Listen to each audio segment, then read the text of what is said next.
Hello and welcome to the channel. तो जैसे कि आज यूपीएससी सीडीएस का इंग्लिश का पेपर है, उसकी आंसर की को डिस्कस करेंगे। तो वैसे तो अगर हम इस पेपर के ओवरव्यू की बात करें तो ओवरऑल थोड़ा सा इसमें चेंज हुआ है, मतलब पैटर्न में कुछ नई तरह के क्वेश्चंस आपको देखने को मिलेंगे और कई सारे क्वेश्चंस हैं जो पहली बार थोड़े से ट्रिकी बनाए गए हैं। तो उसी में देखते हैं कि किस तरीके से आप इसके आंसर्स को देख सकते हैं।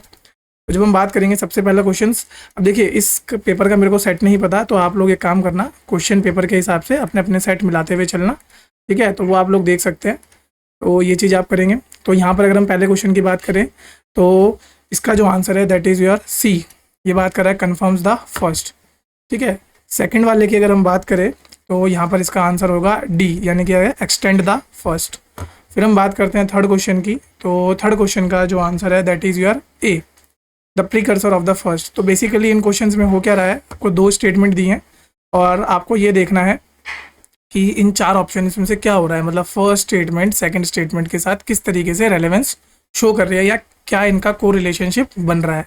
अगर हम बात करें फोर्थ क्वेश्चन की, तो फोर्थ ऑप्शन में जो आपका आंसर है that is B, is contrapuntal with the first. तो ये आप लोगों को ध्यान रखना है। फिर हम बात करें फिफ्थ क्वेश्चन की, तो फिफ्थ क्वेश्चन का जो आंसर होगा दैट इज योर सी।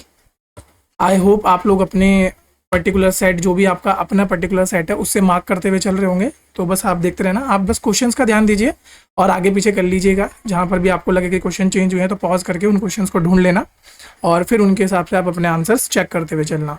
और अपना जो स्कोर है, रॉ स्कोर है, उसको ज़रूर बताना, ठीक है, ताकि हम लोगों को भी आइडिया लग सके कि इस पेपर की कट ऑफ कितनी जानी चाहिए। क्योंकि इसके जस्ट बाद, यानी कि जैसे ही जीएस का हो जाएगा उसके बाद हम शायद मोस्ट प्रोबेबली कल तक हम इसकी एक बहुत ही डिटेल्ड कट ऑफ वीडियो लेके आएंगे, जिसमें पहले हम सब बच्चों से बात करेंगे और उसके बाद पता लगाएंगे कि क्या होनी चाहिए इसकी most appropriate cut off. Okay, तो हम करते हैं सिक्स क्वेश्चन पे। तो सिक्स क्वेश्चन की बात होगी तो यहाँ पर आंसर हो जाता है ए, फुल्ली रीइंफोर्स द फर्स्ट। अगर मैं बात करूँ सेवन्थ क्वेश्चन की, तो यहाँ पे जो सेवन्थ क्वेश्चन है वो आता है, उसका आंसर आता है C, is marginally consistent with the first. फिर हम एट्थ क्वेश्चन की बात करें तो यहाँ पर जो आंसर हो जाता है that would be your B, provide a reason for the assertion regarding the constitution in the first. फिर हम बात करें नाइन्थ क्वेश्चन की, तो नाइन्थ क्वेश्चन जो है वो बात करता है ए की, तो एक्सपैंड्स द फर्स्ट। फिर अगर हम टेंथ क्वेश्चन की बात करें तो जो टेंथ क्वेश्चन है ये बताता है आपका A, make assertion about the first. उसके बाद हम चलते हैं अगले, इसमें है आपका ordering of word in sentence. Basically ये वाले क्वेश्चन तो बहुत ईजी होते हैं, इसमें बस आपको ये जो आपके ऑप्शंस दिए हैं इनमें से पी क्यू आर, मतलब इनको अरेंज करना होता है कि लॉजिकली इन पैराजम्बल वर्ड्स को अरेंज करना है। तो जब हम यहाँ पे 11th वाले की बात करेंगे तो 11th क्वेश्चन का जो आंसर है that would be your C, यानी कि आर पी एस क्यू। तो ये आपको ध्यान रखना है, आर पी एस और क्यू, तो इस तरीके से ये अरेंज होगा। फिर अगर हम 12th की बात करें तो 12th का आंसर आ जाएगा B, R P S Q, इसका भी सेम आंसर है, तो ये आपको ध्यान रखना है। फिर हम बात करते हैं 13th की, तो 13th वाले का जो आंसर है that is a, S Q R P. फिर हम चलते हैं 14th की तरफ, तो जो 14th है उसका आंसर है आपका D, S Q P are. फिर बात करते हैं 15th की, तो जो 15th है उसका आंसर है B, Q P R S. फिर हम चलते हैं 16th पे, तो 16th का है उसका आंसर है आपका ए। फिर हम 17th की बात करें तो 17th का आंसर है आपका सी। नेक्स्ट अगर हम चलते हैं 18th क्वेश्चन, तो यस 18th क्वेश्चन है उसका जो आंसर है that is your D, R Q P S. फिर हम चलते हैं 19th क्वेश्चन, और 19th क्वेश्चन का जो आपका आंसर है दैट इज ए। ये आपको ध्यान रखना है कि 19th क्वेश्चन का क्या आंसर है, ए आंसर है यहाँ पर। ओके, तो बस ये आपको ध्यान रखना है। फिर हम बात करते हैं 20th क्वेश्चन की, जो 20th क्वेश्चन है उसका आंसर है आपका B, R Q S P. Okay, तो इसका आंसर है R Q S P. Next question है, अगेन नेक्स्ट क्वेश्चन में क्या है, पहले एक स्टेटमेंट दे रखी है, उसके बाद आपको बहुत सारी ये बताना है कि इनमें से कौन सा सेंटेंस सही से मार्क है या नहीं है, तो वो आपको बताना है, मतलब अंडरलाइन वालों में से। तो अगर हम बात करें 21st क्वेश्चन की, तो इसका जो आंसर है दैट इज बी। फिर हम बात करते हैं 22nd क्वेश्चन की, तो जो 22nd क्वेश्चन है इसका जो आंसर है दैट इज योर ए। फिर हम बात करते हैं 23rd क्वेश्चन की, तो 23rd क्वेश्चन का जो आंसर है दैट इज योर सी। फिर हम बात करते हैं 24th क्वेश्चन, इसका आंसर है आपका ए। 25th का आंसर है आपका ए। 26th जो क्वेश्चन है उसका आंसर है आपका डी। तो यहाँ पर आपको क्या दिया है, एक स्पेस दिया हुआ है और इसमें आपको भरना है कि कौन सा सबसे मोस्ट अप्रोप्रिएट मार्कर होगा एक्सप्रेशन का, जो कि आप इस क्वेश्चन में डाल सकते हो। तो instead the process by which the state took over the church, तो इंस्टेड ही यहाँ पर क्या है सबसे बेस्ट ऑप्शन हमारे हिसाब से हमें लगता है। ओके, फिर अगर हम 27th की बात करें तो 27th में यहाँ पर आएगा अनफॉर्चुनेटली, यानी कि ऑप्शन बी। तो unfortunately the matter can not be settled that easily, तो ये आपको ध्यान रखना है। उसके बाद हम बात करते हैं 28th क्वेश्चन की।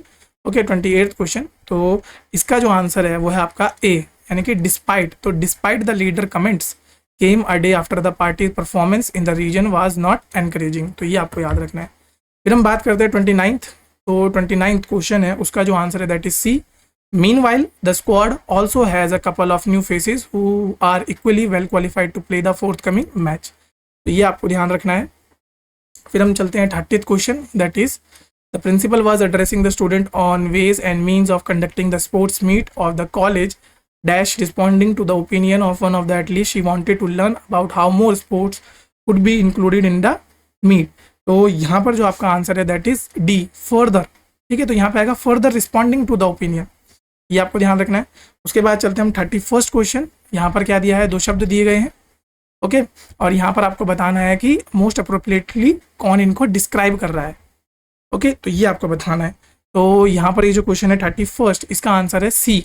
Illicit is a verb meaning to draw a reaction from someone and illicit is an adjective meaning forbidden by law. तो इलिसिट जो है वो फॉरबिडन बाय लॉ है, तो ये आपको ध्यान रखना है।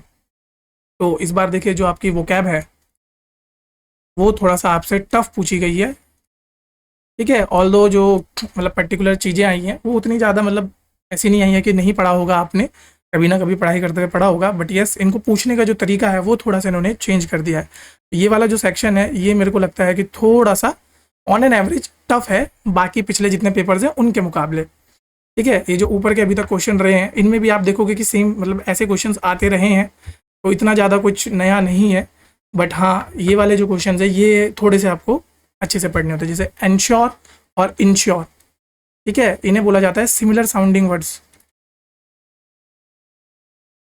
ठीक है, तो यहाँ पर आपको थोड़ा सा अच्छे से पढ़ना होता है सिमिलर साउंडिंग वालों में। तो अगेन 32nd वाला जो क्वेश्चन है दैट उसका आंसर होगा A. Ensure is a transitive verb meaning to make something certain. Insure is a transitive verb meaning to make certain by taking necessary precautions, ये आपको ध्यान रखना है।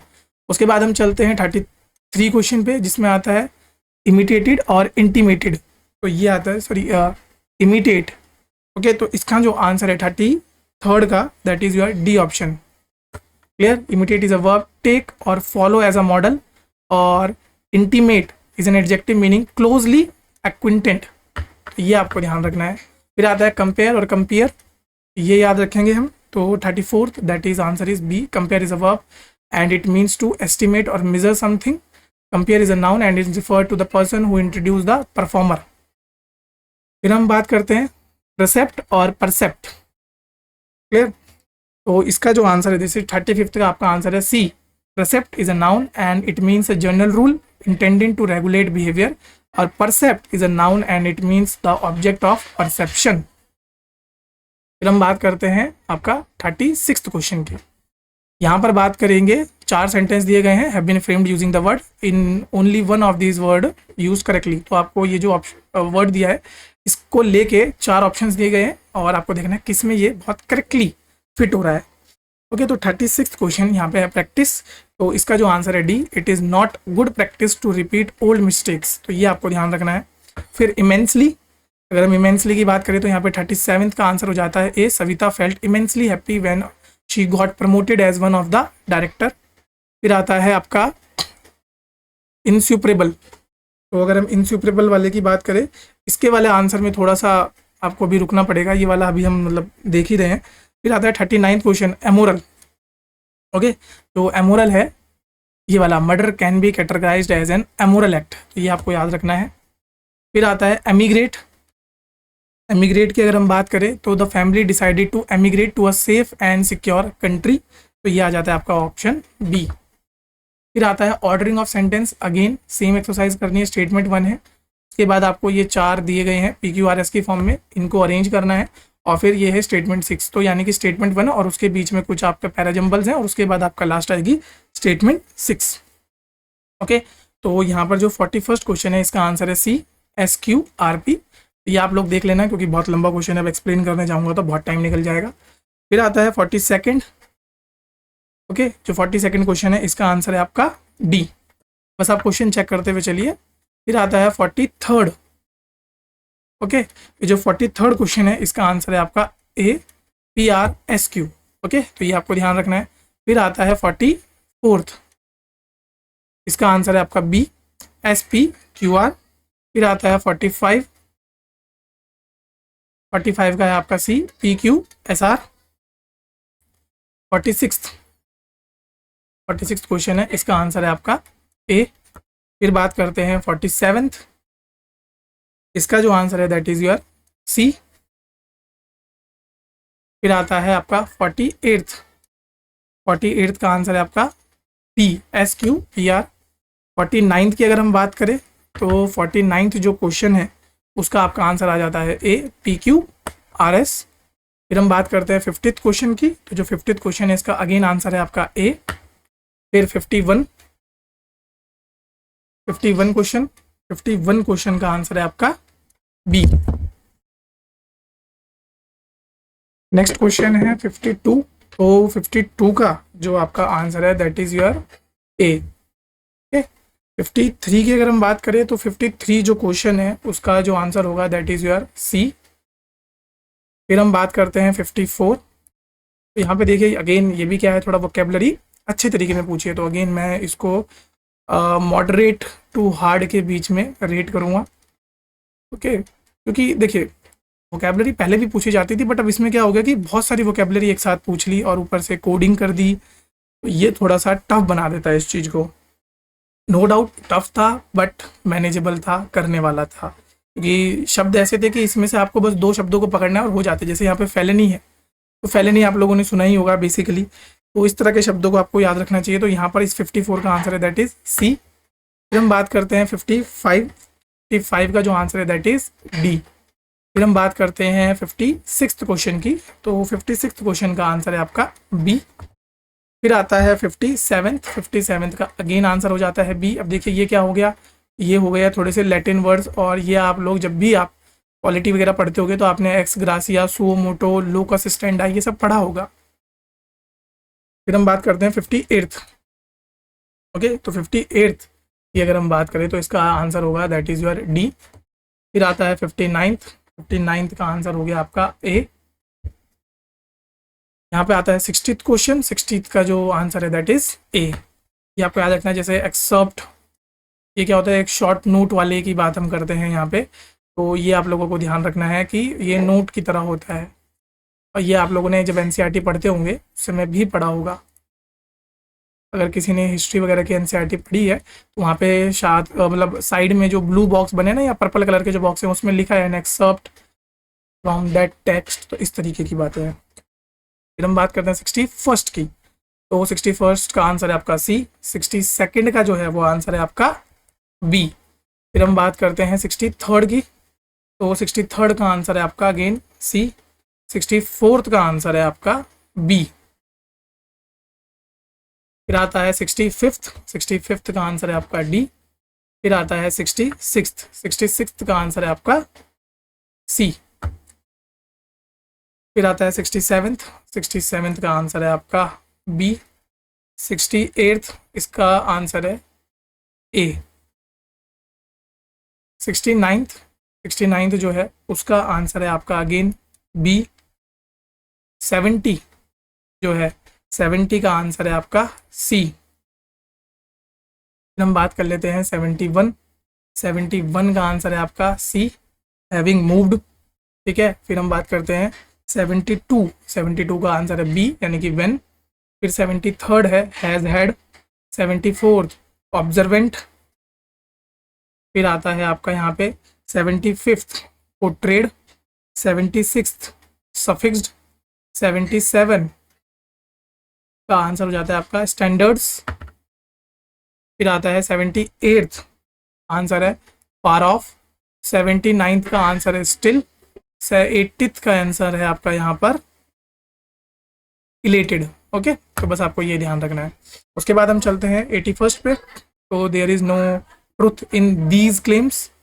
रहता है 82nd, the bridge was intended to allow people to cross over. ठीक है, I shall not rest until there are several reason behind my choice of location for the family visit. All the human beings ought to have a moral centre to fall back. ठीक है, तो इस वाले question का जो आपका answer है on in times of crisis. ठीक है, 85th का आपका आ जाएगा ए। फिर आता है 86। यहाँ पर 3 शब्द दिए हैं, ये भी अगेन सिमिलर साउंडिंग है। तो इस बार आप देख सकते हो सिमिलर साउंडिंग वाले शब्द बहुत ज़्यादा आए हैं। ओके, तो जब हम 86 की बात करेंगे, यहाँ पर आपको बताना है कि क्या इनका ये जो हमें स्टेटमेंट्स दिए हैं इनमें प्रॉपर एप्रोप्रिएट यूज़ हुआ है कि नहीं हुआ है। तो अगेन 86 इसका आंसर हम लेंगे ए। फिर हम कर चलते हैं 87th। 87th की अगर हम बात करें तो इसका आंसर है सी, वन ओनली। 88th की अगर हम बात करें तो अगेन ए, वन ओनली। 89th की अगर मैं बात करूँ तो इसका आंसर होगा आपका सी, बोथ 1 and 2। फिर हम 90 की बात करें तो अगेन यहाँ पर ये जो क्रीज वाला है इसको लेके थोड़ा सा मतलब वैसे तो ये जो नाइफ एज्ड लाइक क्रीज है इसको लेके थोड़ा सा प्रॉब्लम है। अदरवाइज मतलब मेरी तरफ से आंसर 1 and 2 होना चाहिए, बट हाँ कहीं कहीं आपको 1 to 3 भी देखने को मिल सकता है, क्योंकि ग्रामेटिकली मतलब ऐसा स्टेटमेंट गलत नहीं लग रही है। बट ये जो नाइफ एज्ड लाइक क्रीज लिखा है, क्योंकि क्रीज का खुद से अगर आप इनहेरेंट मतलब निकालो तो एक ऐसा होता है ना स्मूथ कर्व जो आपके कपड़ों में आ जाता है, तो उसको बोला जाता है। तो knife edge like crease it is an hyper exaggeration. और अगर बोला जाए तो फॉर्मल इंग्लिश के हिसाब से ये शायद उतना अप्रोप्रिएट नहीं है। तो मेरे हिसाब से तो आंसर ए होगा, बाकी आप देख सकते हैं। फिर हम बात करेंगे इडियम्स की। तो listen with half an year यानी कि नॉट पे फुल अटेंशन। फिर डाइड इन द वूल यानी कि ऐसे लोग होते हैं जिनका जो बिलीफ होता है वो बहुत फर्म होता है और कन्विक्शन होता है unchangeable. Let sleeping dogs die. ठीक है, तो यहाँ पर आपको देखना है इसका जो आंसर होगा not interfere in situation where interference may exaggerate the matter. Okay, फिर आता है आपका stitch in the time saves 9। तो अगर हम इसकी बात करें तो timely addressal of the problem prevent future exaggeration of the same. Fight fire with fire, तो ये आपको याद रखना है, इसका आंसर है ए। फिर हम देखेंगे 96 यानी कि स्ट्रेट एंड नैरो। तो ये उनके लिए यूज़ होता है जो बहुत ज़्यादा ऑनेस्ट होते हैं। Okay, honest and morally acceptable way of being, ये आपको ध्यान रखना है। फिर हम बात करते हैं 97 समवंस ईयर आर बर्निंग। तो बेसिकली यहाँ पर जो आपको याद रखना है समवंस ईयर आर बर्निंग का मतलब होता है कि जो आपका टाइम वेस्ट हो रहा है ना वो नहीं करना है आपको। तो कुछ कभी कभी हम कुछ ऐसे काम करते हैं जिनसे हमारा टाइम वेस्ट हो रहा है। तो यहाँ पर जो होगा C, being angry due to unfair criticism. अब देखिए मोस्टली यूजुअली यहाँ पर ए को लेके भी कंटेंशन हो सकता है, the feeling when someone thinks other, but ये फीलिंग्स की बात हो रही है। ठीक है, यहाँ पर हो रहा है टाइम वेस्ट की बात, तो वो आपको याद रखना है। तो 97 का होगा सी। 98 का है टर्न वन स्टमक, तो बीइंग नॉजिएटेड बाय समथिंग और समवन। फिर अगेन 99 की अगर हम बात करें the world is your oyster, यानी कि you have all the opportunity to obtain what you wish for life. फिर आता है 100 cast one's bread upon the water. Okay, तो इसका मतलब होता है to do good without seeking reward, यानी कि बिना किसी अप्रिशिएशन के बिना किसी रिवॉर्ड के भी आप अच्छे काम कर रहे हैं। तो ये आपको याद रखना है। फिर हम चल लेते हैं आपके 101 क्वेश्चन पे। ओके, जो 101 क्वेश्चन है इसमें सबसे पहला आता है ये, यहाँ पर जो अंडरलाइन है आपको देखना है कि क्या उसमें कोई इम्प्रूवमेंट किया जा सकता है या नहीं किया जा सकता। तो यहाँ पे है इंटीमेटेड, तो इसको कर सकते हैं इंटीमिडेटेड। ओके, फिर यहाँ पे है प्री रिक्विजाइट, इसको बोल सकते हैं प्री कैपेसिटी, तो एक और इम्प्रूवमेंट हो जाएगा यहाँ पे। तो स्क्रम्शियस यहाँ पे आ जाता है स्क्रम्शियस, तो ये होगा इसका आंसर। फिर अगला है लायर, तो ये लायर है, इसका ल्योर हो जाएगा। फिर अगला है इंस्ट्रक्शंस। ओके, तो इंस्ट्रक्शंस की जगह यहाँ पर आप इंडक्शन भी डाल सकते हो। फिर आता है आपका 106 में मिनिमाइज, तो अगेन मिनिमाइज में यहाँ पे रिड्यूस, क्योंकि अगर आप लोअर लिखोगे तो कंजप्शन की बात हो रही है, और मतलब जब कंजप्शन वगैरह की बात हो या इकोनॉमिक वे में बात हो तो रिड्यूस ज़्यादा बेटर या ज़्यादा मोर अप्रोप्रिएट लगेगा। फिर बात करते हैं यहाँ पे टमल्ट, तो अगेन 107 इसका आंसर हो जाएगा डी, यानी कि अप्रोर। फिर 108, ठीक है, इसका जो आंसर है दैट इज ए लॉडेटरी। फिर आता है प्लॉडिट्स, तो अगेन प्लॉडिट्स की अगर हम बात करें यहाँ पे तो अप्रोबियम ये होगा। एनॉर्मिटी अगेन 110 यानी कि एनॉर्मिटी, तो यहाँ पे आता है एनॉर्मस।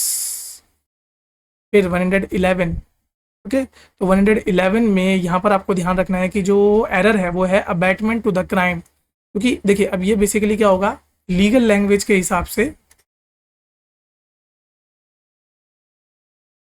यहाँ पर आना चाहिए